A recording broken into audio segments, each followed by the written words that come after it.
And President Trump now hosting Hungarian Prime Minister Viktor Orban for a bilateral lunch. The leaders are speaking to the media. Let's tune in. Energy prices. We have energy down to a pretty low point right now in the United States. We're drilling, drill baby drill, we call it. But energy costs are very low. Our general costs are very low. And I just saw that Walmart came out with a statement last night. They've done it for many years, that Thanksgiving this year will cost 25% less than Thanksgiving last year under Sleepy Joe Biden. So that's a big difference. That's a big difference. 25% less Thanksgiving. And I think that's a very good chart. They include everything that you need for Thanksgiving. So it's 25% less this year than it was last year. And that's true. That's emblematic of the rest of prices. Energy prices are way down from what they were last year. Inflation is almost non-existent. We have inflation down to a very low number, whereas Biden, as you know, is the worst inflation in the history of our country. So we're doing very well. We have a shutdown, as you probably know, because the Democrats have gone, they're crazy. They're crazy, but they don't care if they hurt the country. But we've approved it 14 times. We've approved a opening up 14 times, and they keep rejecting it. And I guess maybe they will again. Let's see what happens. They want to have a lot of bad things happen, bad things for our country. We're not going to give $1.5 trillion to people that came into our country illegally. We're not going to do it. To people came from prisons. They came from mental institutions. They're drug dealers. They want to give them medical care. $1.5 trillion. And we're not going to do other things that they're requesting also. So I just want to welcome this really good person. I know him very well. He's a good person, and he's a great leader, and he's loved in his country. And Viktor, would you like to say a few words? Thank you very much, President. Thank you. First of all, may I say that thank you very much for the invitation. It's good to see you, President, back to the White House, and good to be back after 6 years, anyway, again, to see you here, as we have met last time. The reason why we are here to open a new chapter between the bilateral relation of the United States and Hungary, basically because during the Democrat administration, everything was ruined. So after your leaving president, everything was basically broke, ruined, cancelled, a lot of harm done by the previous administration. In the last 10 months, President, what you have done, we are very much grateful for that. You restored the old level of the relationship. You improved the bilateral relation. You repair what was done badly by the previous administration. So now we are in quite a good position to open up a new chapter, let's say a golden age between the United States and Hungary. And we have plenty of suggestions for today: economic cooperation, military cooperation, and political cooperation. And the main issue, probably, President, you know, we are neighboring Ukraine, which is in war. It's the most important issue for us, and we would like to discuss with you how we can contribute to help you in your peace efforts. That's why we are here. And you've taken a lot of Ukrainians that needed your help, and you've taken a lot of them in your country, and everybody appreciates that. Thank you very much. We do our best. Thank you very much. Any questions, please? Go ahead.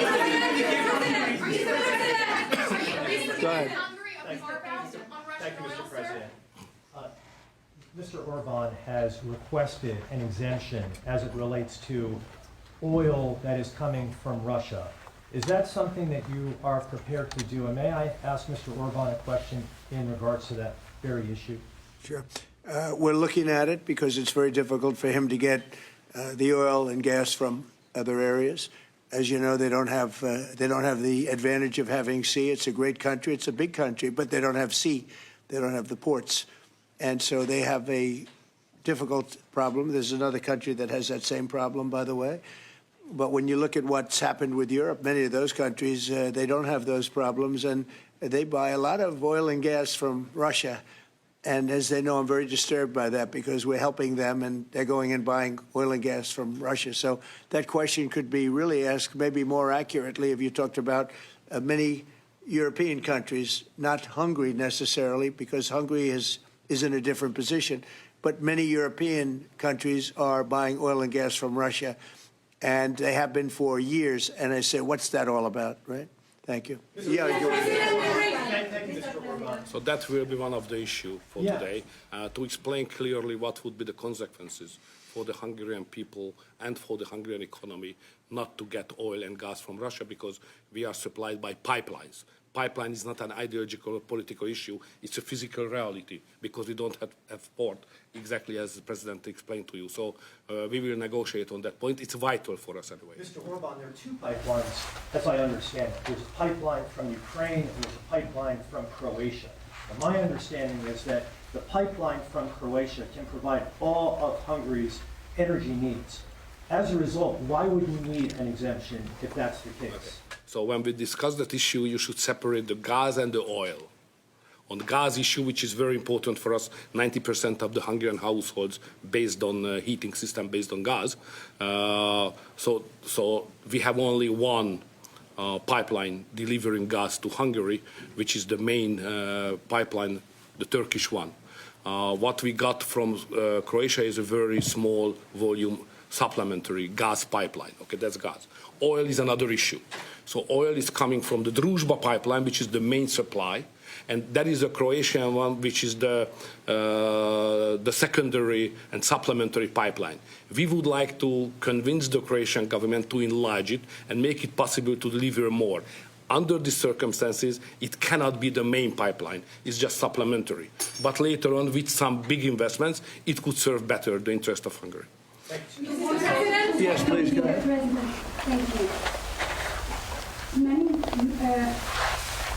Many people see this nation not just as an encounter between two countries, but as the symbol of the strengthening of a new conservative world alliance. Would you agree with that interpretation? And how do you see the future of Europe in the light of leaders like Viktor Orban stand up to Brussels bureaucracy and the globalist agenda? Are you from Hungary? Yes, I am. I figured. The fact is that he's a great leader, and he's respected all over, not necessarily liked by some of the leaders, but, you know, those leaders have proven to be wrong. If you look at his stance on immigration and other things, you know, if you look at Europe, they've made tremendous mistakes on immigration. It's really hurting them very badly. He has not made a mistake on immigration. So he's respected by everybody. He's liked by some. And I can tell you, I like and respect. I'm a double. I like and respect him. And that's the way Hungary is being led. They're being led properly. And that's why he's going to be very successful in his upcoming election. May I have a comment Please. on that? You know, language is important because the Anglo-Saxon terminology is different from the European one. So to use categories can create some misunderstanding. So I would like to be clear as much as we can. We are the only government in Europe which consider itself as a modern Christian government. All the other governments in Europe are basically liberal leftist governments. So we try to do something from 2010 which is different from what the others are doing, even at the philosophical level and at the level of practice as well, as just the President described it, like migration. So we are kind of a special island of difference in a liberal ocean in Europe. And we consider ourselves as a modern Christian government. That's the proper category to describe what we are doing. To both of you. We're talking, but we'll report on that later. Meetings with Putin. We were talking about that with Viktor. He understands Putin and knows him very well. And I feel that, I mean, I'm going to let you say what you think, but I think that Viktor feels we're going to get that war ended in the not too distant future. Viktor, do you want to talk about that? I'm strongly convinced. So the question is whether we Westerners are unified or not. The problem is that the President has huge peace efforts, which are just splendid and very positive for the European continent and all the peoples of Europe. But at the same time, we are not unified because Brussels and the Europeans have a different approach to the war. So the only pro-peace government is the United States government and the small Hungary in Europe anyway. All the other governments prefer to continue the war because many of them think that Ukraine can win on the front line, which is a misunderstanding of the situation. So it's a complicated issue. We will discuss it. it requests not just 2 minutes to respond to your question, but rather than our lecture. Sorry, not to continue more than that. To both of you. To both of you. So you would say that Will that be Ukraine a- cannot win that war? You know, miracle can happen. Yeah, that's right. To both of you. Will that be a Yeah, go peace ahead. summit? Thank you, Mr. President. What is your message to the EU, because from Hungary, and the EU want to impose their woke policies on Hungary? What is your message?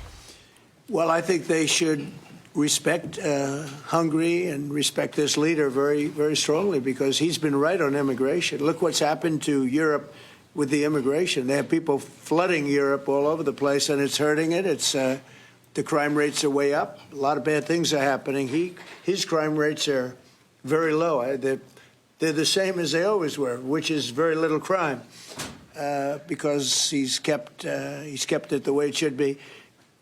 Europe, I mean, I don't want to go into individual countries. They're all friends of mine, everyone. As you know, in NATO, they voted to go from 2% to 5%, and, you know, that nobody thought that was possible. And we had just about almost, other than Spain, a unanimous vote. No, I think that I think they respect him a lot. They don't agree with him, but actually, inwardly, I think they probably do agree.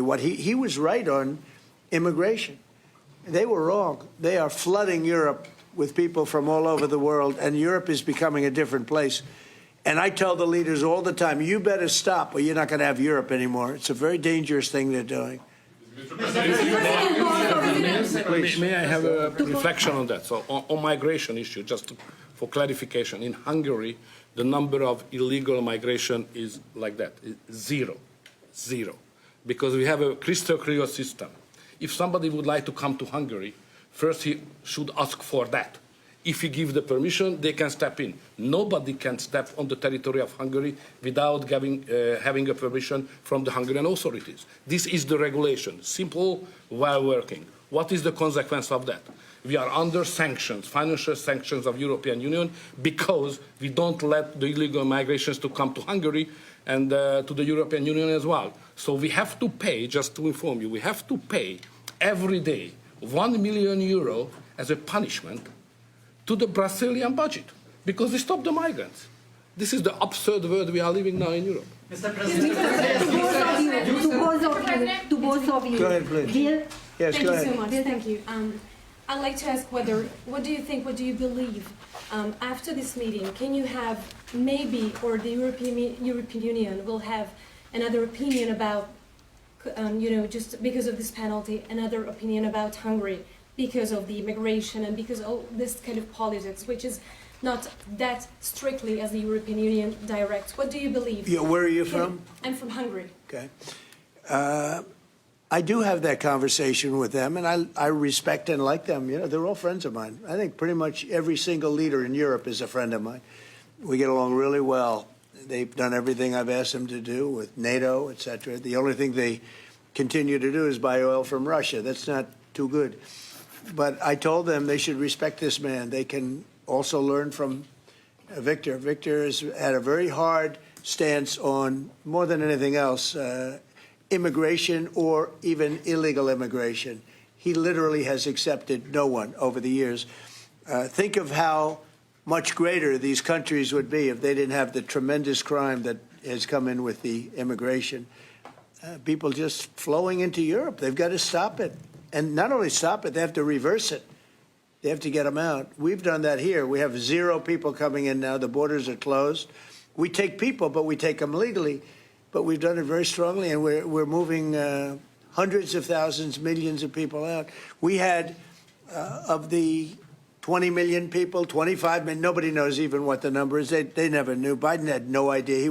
He had no idea. I don't believe he had any idea what was happening, because he wasn't about open borders.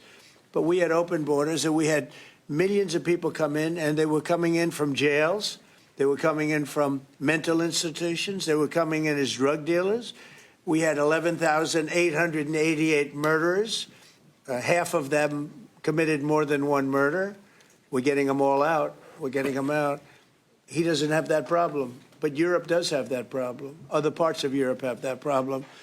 So, I tell them all the time, I stick up for Viktor Orban. Not a lot of people do because in many cases they're jealous. They wish they did what he did. They would have no problems if they did what he did. And I have a bigger heart than anybody, but, you know, they've destroyed some of those countries. Some of those countries had no crime 10 years ago, and now they have quite a bit of crime. And I would say that I don't know anything about your crime levels, but I would imagine they're very low. Down.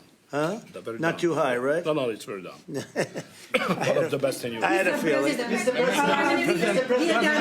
Sorry, may I have one remark? Sure, please. No. Just a clarification as well. I'm not here to ask help President Trump to manage my conflicts or our conflicts with the European Union. This is our matter, so we will do it. What we need is a golden age, to open a golden age of the United States-Hungarian relationship. That's the biggest help we can get from the United States. And maybe Europe, too. You know, we can include Europe. But it's going to get more difficult. So inside the European Union, we will manage all of our affairs. To be the most possible humble guy, yeah? But I'm the longest-serving Prime Minister of Europe. I survived all the Prime Ministers who attacked us. And I'm sure we will survive next years as well. So we will manage our conflicts successfully. Mr. President, one question for you, Mr. President, one question for the Prime Minister. Speaking of Europe, last month you said that you would not withdraw US troops from Europe, yet a few weeks later the Pentagon announced, decided to withdraw significant number of troops from Romania. So have you changed your mind, or the Pentagon ignored your assurance? No, they don't ignore anything that I say. What they do is we make changes. We move. It's the same number, total number, but we move people around. I happen to like the Romanian people. I think they're great people. And Pete, you may want to suggest something right there, please. Absolutely. No, nothing was uncoordinated with the White House. It's all part of the view that we have of Europe, and there will remain troops in Romania, but there's some change in how we rotate and how many we rotate. And the relationship with Romania is very good, right? It's very good, and we've coordinated all this with Secretary General Rutte, with throughout EUCOM, throughout our allies. Everyone was notified in advance. The relationship with Romania is very good. The relationship with Europe is very good. I disagree with what Europe is doing having to do with immigration, but I agree with them on many other subjects. We just signed the biggest trade deal ever made with Europe, $950 billion. We were able to do it because of tariffs. It was a deal that was good, very good, but we had a very unfair deal. We were treated very badly before I came into office, but we just signed. It's the single biggest trade deal ever signed. So we have a very good relationship with Europe. Yeah. What is the main dispute with the Russians which prevent the Budapest summit with Putin from taking place? The basic dispute is they just don't want to stop yet. And I think they will. I think it's taken a big toll on Russia, a big toll on both countries, obviously, but it's taken a big toll. They're losing 7,000 soldiers a week. That's a big toll. And between the two of them, divided, you know, with Russia losing more soldiers, actually. But they're both losing a lot of people. And that's the primary thing that, with me, it's not economic. It's not money. In fact, we don't spend any money. We send it to NATO. They pay us for our missiles and for our military and everything else. We don't. It's not a question of money. It was with Biden. He spent $350 billion. He got nothing for it. The war would have never happened. If I were president, the war would have never happened. I think you would agree with that. This war would never have happened if I were president. It's stupid that it happened. But it did happen. I inherited the war, and I think we're going to get it ended. Not too distant future. Mr. President. Yes, please. So no question that if that time the name of the United States president would have been Donald Trump, there would be no war between Ukraine and Russia. That's clear. But what we are speaking about here is more than that, because without the pressure coming from the United States government, I'm speaking 2022, the Europeans would not take that hard line what they have today on the war. Remember that big countries of Europe rejected to be involved more than just sending some, humanitarian issues. So the pressure coming from the United States to be more pro-war in Europe. So that's the fact of the history anyway. So we have to restore something which was which was ruined and created from here. And that's the reason why I understand absolutely the devotion of the president now to do everything to stop the war, because that would be not that deep without the previous government pressure from here. So the reason why I'm here to be as much as helpful I can to contribute to the peace efforts of the president, because that was an enormous mistake what we have done, I mean, the Western world several years ago, and we have to stop it, and it's common responsibility. Biden actually pushed for that war to happen. Okay, if you can believe it. Nobody can believe it, but it's one of those things. And now look what happened. Look what's happened to Ukraine. It's a much smaller country. A lot of people are dead. You take a look at it's a whole different world over there. And Russia has not been helped very much by that war either. They lost a tremendous number of soldiers and people. And, you know, look, that war should have been a one-week war. I don't know why it's taken. This is 4 years. Should have been 1 week. Should have been over with, but it would have never started. Should have never started. And I would have solved the problem without giving up anything. Ukraine would have remained as is. So there were tremendous mistakes long before I got there. I inherited that mess, and we're getting it solved, along with the 8 wars that we've already ended. Mr. President, what is America's interest cultivating better relations with the EU leader or Orbán? I think I can do both. I mean, there's no reason why I can't. I get along well with the European nations. He is still a member of the European Union, so it's easy. Yeah, and by the way, he's a member in good standing, I guess, although they penalize him every once in a while. But he's a member in good standing with the European Union, so he's a member. He's a part of it. But I get along great with him, and I get along very well with them. I agree with him on immigration much more than I agree with them, but I agree with, a lot of the things in Europe he also agrees with. But he had a difference, I would say, primarily on immigration more than anything else. And I happen to think he was right, because their whole fabric has changed. I mean, you go to some of the countries, they're unrecognizable now because of what they've done. And Hungary is very recognizable. Yes, ma'am. Mr. President. yes, Mr. President, will that be still this year? What do you think? You mean a meeting with President Putin? Yes. You mean in Hungary? Well, I'd like to keep it in Hungary, in Budapest. That meeting, it turned out I didn't want to do that meeting because I didn't think anything was going to be happening of significance. But if we have it, I'd like to do it in Budapest. Yeah, it'd be good. Mr. President, you said many times to support Viktor Orban. Why is it important to win the next election, for example, for the United States, Hungary, and also Europe? Why is it important? Well, I don't know his opponent. I don't know if he has an opponent yet. At some point he will, I guess. We always have opponents, always. Right? Not much of an opponent. But I'll be supportive of him. He's done a fantastic job. We've had a great relationship. The United States, look, we had a country that had no leader. It had an auto pen, illegal auto pen, totally illegal. And that's coming out stronger and stronger. But we had no leader in the United States.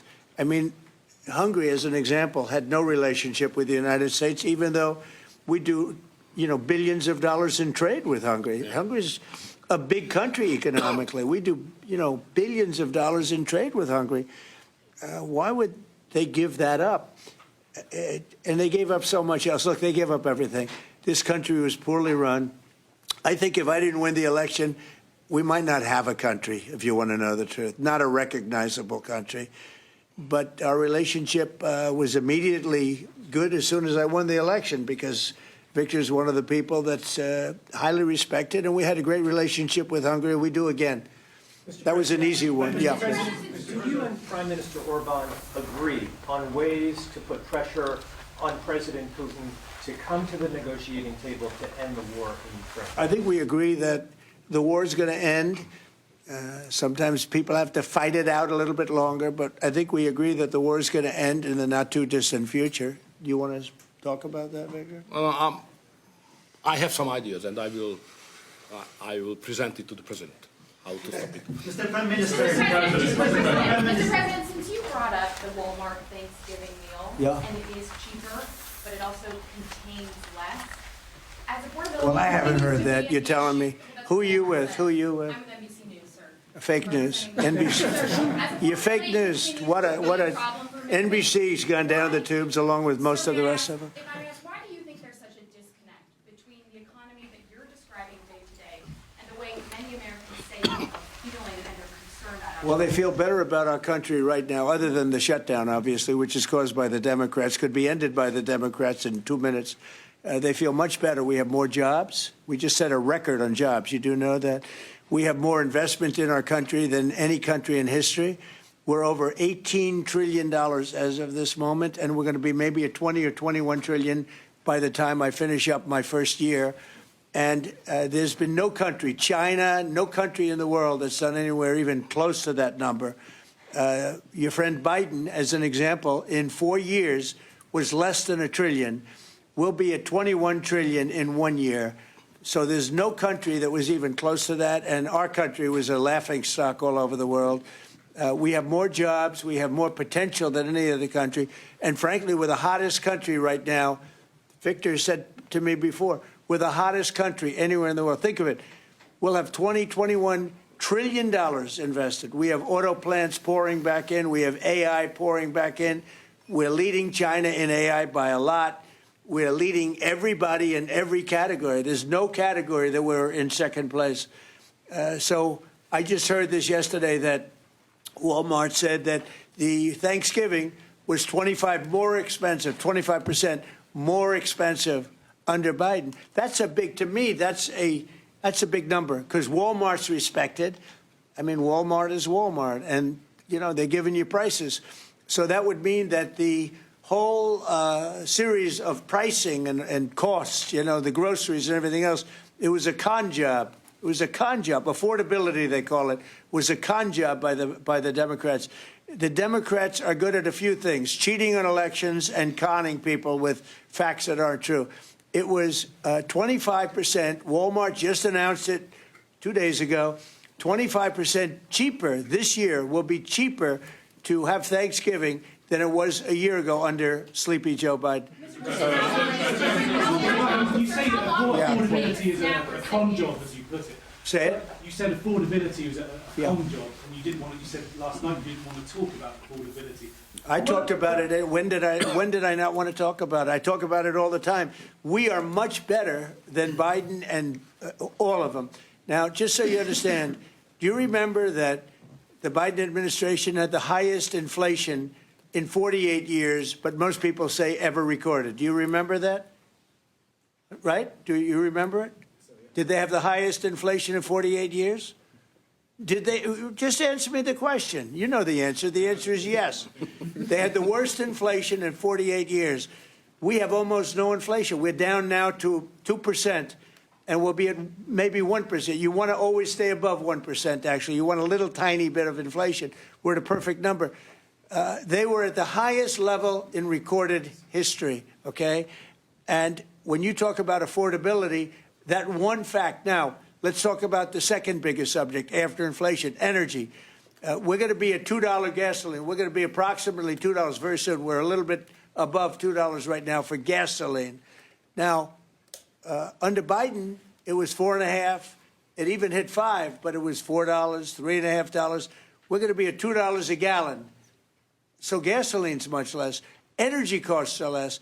When you have energy and when you have gasoline less, everything else follows. It's such a big category. So when you have lower energy prices, which I think you admit we do substantially, that means everything else. So we are the victors on affordability. But if I watched that election, which I was not much involved in, I didn't support Virginia, the candidate, didn't do a lot of support for the other candidates. They asked me about Cuomo, and I said, well, it's a question, do you want a thug or do you want a communist? I mean, that was my response. So I wasn't involved in that stuff too much. But I will say this.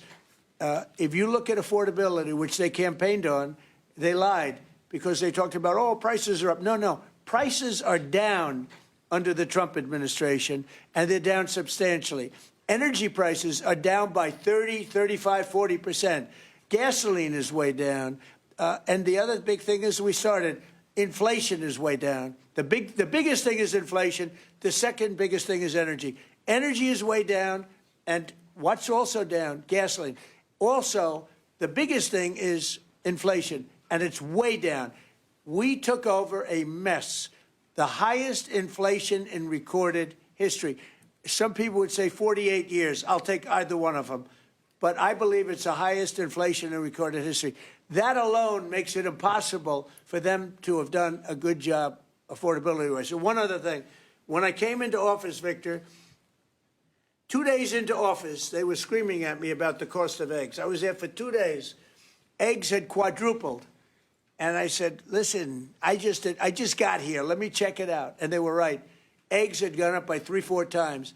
Within a period of a few months, we had eggs down to a normal cost.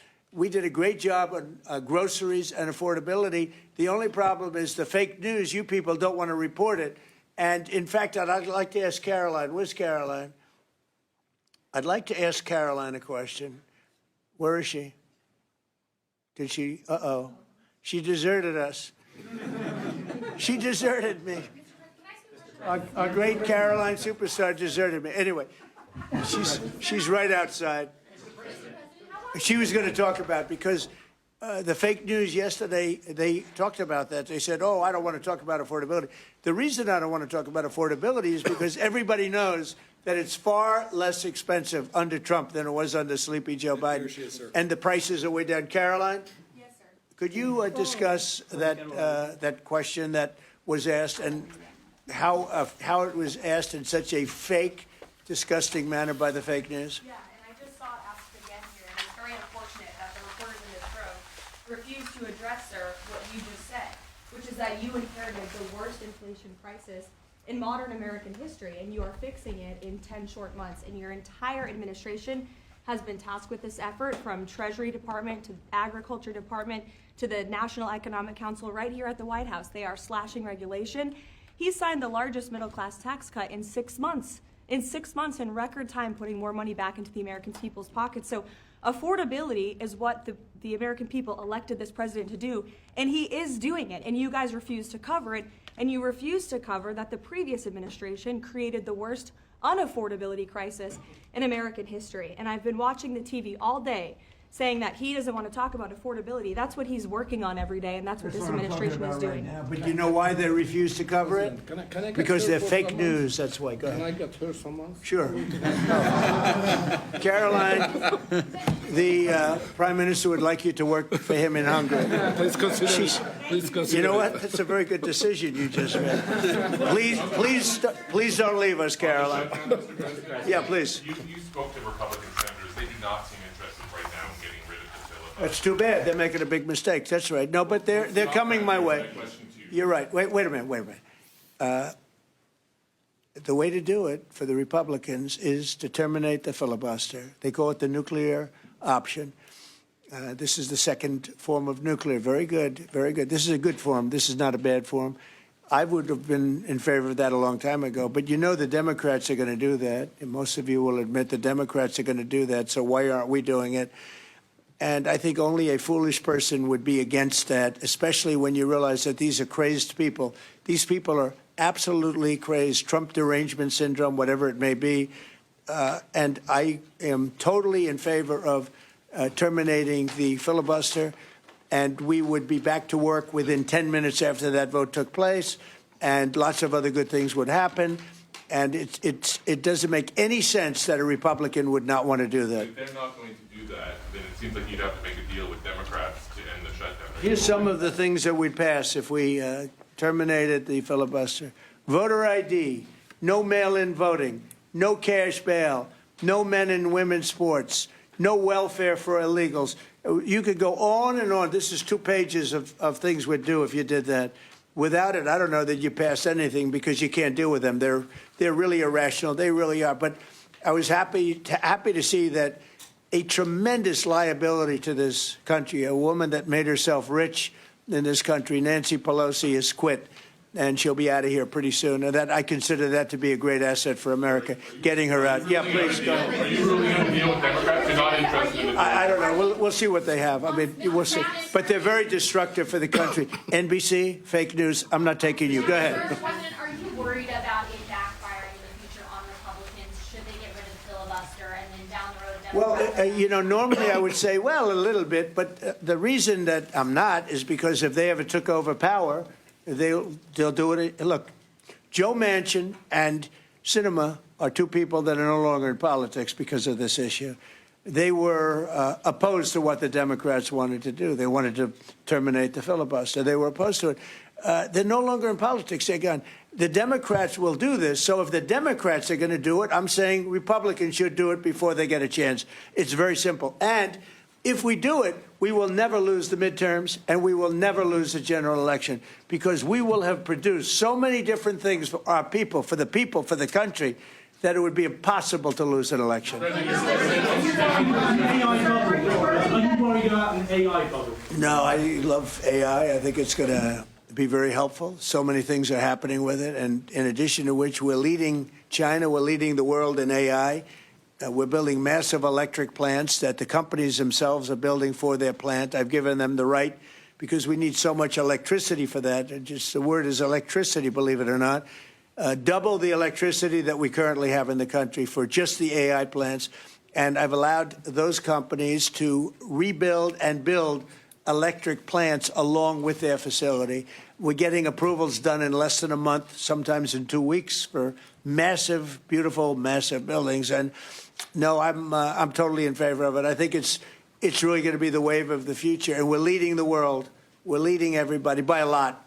How long do you think the shutdown will last? Mr. Orban, President, how long do you think the shutdown will last? I don't know. It's up to the Democrats. The Republicans have voted 14 times to open up the country, and the Democrats have voted 14 times to hurt the country, really. They should approve it, but they might not. That's why I like the fact that we terminate the filibuster. If we terminate the filibuster, the country will be open within 10 minutes after that termination because we'll take a second vote, which is the opening of the country, and the Republicans will vote to open the country. That's one of the reasons, not the major reason, by the way. I think it's less important than the other things that we get.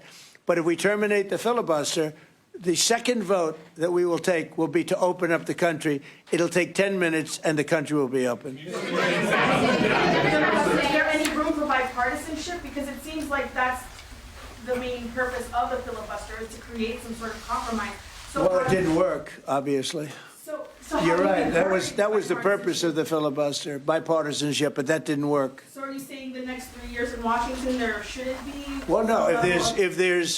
If the filibuster is terminated, we will have the most productive 3 years in the history of our country. If the filibuster is not terminated, then we will be in a slog with the Democrats, and very little for either party will be done. So it's a good thing. Thank you very much, everybody. Thank you very much. The effects of the record-breaking government shutdown continue to mount as flight reductions at 40 major U.S. airports began at 6 a.m. Eastern. The FAA said air traffic must be reduced by 4% from this morning. It will ramp up to 6% by November 11th, 8% by November 13th, and up to 10% by the 14th. Airlines preemptively canceled hundreds of flights ahead of the order. According to data from tracking website FlightAware, as of this morning, more than 2,000 U.S. flights were canceled or delayed. United, Southwest, and Delta Airlines already began canceling flights last night, affecting airports in New York, Los Angeles, and Chicago. Yesterday evening, Delta said it will be canceling 170 flights today and fewer on Saturday because it's a lighter travel day. Southwest said it will cancel 120 flights for Friday, and United said it plans to cut 4% of its flights Friday through Sunday. We're showing now a list of some affected airports here. Federal officials say reducing the number of flights will make flying safer during the ongoing government shutdown. According to estimates, the flight cuts could represent as many as 1,800 flights and upwards of 268,000 seats combined. Transportation Secretary Sean Duffy told reporters how the FAA came up with the decision. I want to talk to you about the data. So first, some have asked what's happened in the airspace. So a few points that we look at that are sending us in the wrong direction. Right? So number one, loss of separation in the airspace. So that's the minimum distance we keep between aircraft to keep them safe. We've seen breaches, more breaches in regard to that loss of separation. We see more incursions on tarmacs throughout the country. And we have more complaints from pilots about stress from air traffic controllers and more complaints about the lack of responsiveness from controllers. So that data is going in the wrong direction, not in the right direction, which made us make the decision we have to actually take additional measures to reduce the pressure in our system. Duffy said there's a higher level of fatigue with the air traffic controllers. They've been working 10-hour shifts 6 days a week. The Transportation Secretary said international flights will not be impacted because the U.S. has international agreements with foreign countries. But he did say that airlines will lose millions of dollars taking down flights, and they're not happy about the reductions. Duffy again urged senators to reopen the government and end the shutdown. And if you're traveling soon, check the status of your flights with your airline. Some airline loyalty programs make it easy to cancel flights purchased with miles. The airlines that are temporarily providing waivers to change flights without fees include American, Delta, Southwest United, and Frontier. Here are more tips for people flying or booking flights in the near future. There's a number of things you should be doing to be aware. Experts say travelers who plan to fly soon should know their options. Experts advise people departing within 10 days to keep an eye on their airline's app for changes. They say carriers likely will try to preserve their hub-to-hub operations and cut regional flights instead. It may not be a bad idea to delay travel if it's non-essential, or if you're in a smaller city, perhaps to drive to one of the larger hubs if it's close by, and also consider buying a backup ticket. Several airlines are letting passengers change their flights for free. The law requires them to issue refunds for cancellations, but they're unlikely to reimburse stranded passengers for meals or hotels. For people planning to buy tickets soon, experts suggest booking with airlines directly. They say that makes it easier to change flights. They recommend avoiding layovers if possible. And the Transportation Secretary suggests bracing for Thanksgiving impacts if the government stays closed. If we have staffing triggers and we don't have enough controllers in an airspace where we did cut 10%, you might see additional delays. The Trump administration is asking a federal appeals court to pause a judge's order to fully fund SNAP benefits. The administration says there's only enough money for a partial payment in November. In a court filing, the administration called the situation a crisis by congressional failure, saying it can only be solved by congressional action. NTD's Daniel Monahan has more on yesterday's court decision. Rhode Island Judge John McConnell Jr. says the Department of Agriculture must pay states the money by today. It will go to approximately 42 million recipients of SNAP. McConnell said, "People have gone without for too long. Not making payments to them for even another day is simply unacceptable." USDA officials had declined to fund SNAP amid the government shutdown, arguing that they could not use emergency funding or revenue from tariffs. The administration had only partially funded the program, citing limits on contingency funds and reluctance to tap tariff revenue. But McConnell said that decision violated his earlier order and caused irreparable harm. White House Press Secretary Caroline Leavitt responded that the administration has been complying, saying the president is using emergency funds meant for war and catastrophes because of the ongoing government shutdown. Vice President J.D. Vance criticized the ruling, calling it absurd. Because you have a federal judge effectively telling us what we have to do in the midst of a Democrat government shutdown. Vance blamed the Democrats and called on them to open the government. Then we can fund SNAP, and we can also do a lot of other good things for the American people. But in the midst of a shutdown, we can't have a federal court telling the president how he has to triage the situation. The judge's order was in response to a challenge from cities and nonprofits, complaining the administration was only offering to cover 65% of the maximum benefit. Lawyers for the Trump administration filed a motion to appeal shortly after the judge's ruling. Daniel Monahan, NTD News. Thank you, Daniel, for that report. 2 steps forward, though, 1 step back. A deal to reopen the government was looking hopeful, but now it's unclear where support stands. Are there enough Democrats willing to break ranks to turn the lights back on today? NTD's Melina Weisskopf has that report. Senators expected to meet this afternoon for a 15th vote on reopening the government. Leadership is eyeing a mini package that would fully fund parts of the government while patching funds for the rest until January, plus a promised Obamacare vote. Senate Leader John Thune visibly heated on the floor after reports that this offer was not enough to satisfy Democrats. Will the far left not be satisfied until federal workers and military families are getting their Thanksgiving dinner from a food bank? Because that's where we're headed. A key Democrat negotiator told reporters he doesn't expect the shutdown to end soon because they, quote, have to make sure we get a deal that we can get broad support for. Because we were hearing that there were some common sense centrist Democrats who were talking to Republicans, but what I understand is that Chuck Schumer has pulled them back from that, and that they're being instructed and told they can't go there. So that's a great disappointment, and Democrat leadership has not softened on demands for Republicans to sign off on a definite deal to extend Obamacare subsidies. Well, I have good news for the president. Meet with Democrats, reopen the government, fix the ACA crisis. That's the best way to put this crisis behind us. It's unclear what Republicans plan to do if today's vote fails again. If senators don't see any hope for a deal coming to fruition, they could leave Washington for the next week. Reporting from Washington, D.C., Melina Weisskopf, NTD News. Thank you, Melina. No employment report for an unprecedented second straight month. The Labor Department today will not publish the closely watched document as the government remains shut. Fears are also mounting that October's report might not be released when full operations resume. September's employment report is likely to be published within days of the government being reopened, but economists are not sure the Labor Department would be able to produce a full report for October, as no data was collected during that month.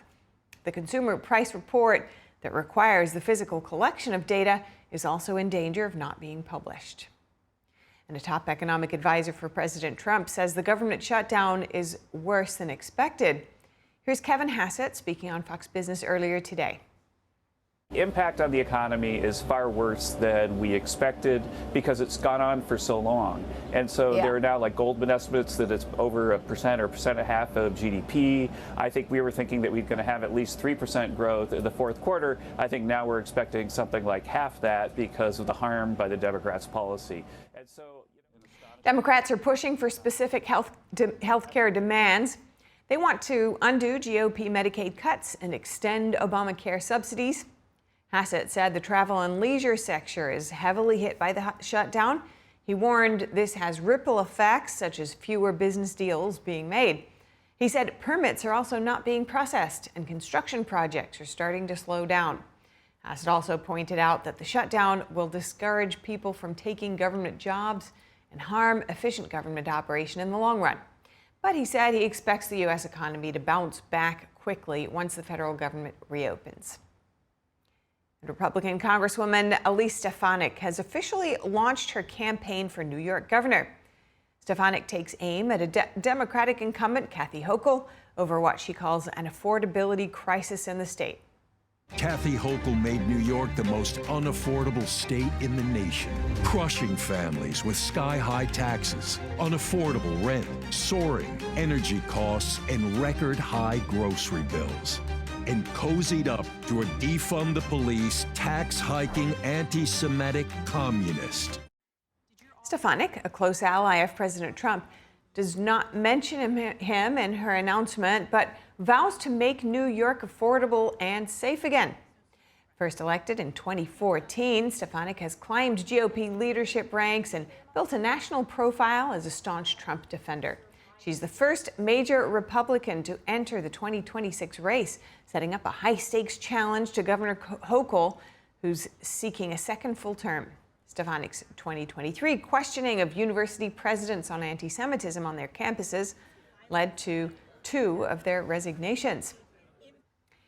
And New York GOP Chairman Ed Cox officially endorsed Stefanik. In a statement, he said, quote, "There will not be a Republican primary, and a year from now, Elise will lead our team to victory over Kathy Hochul."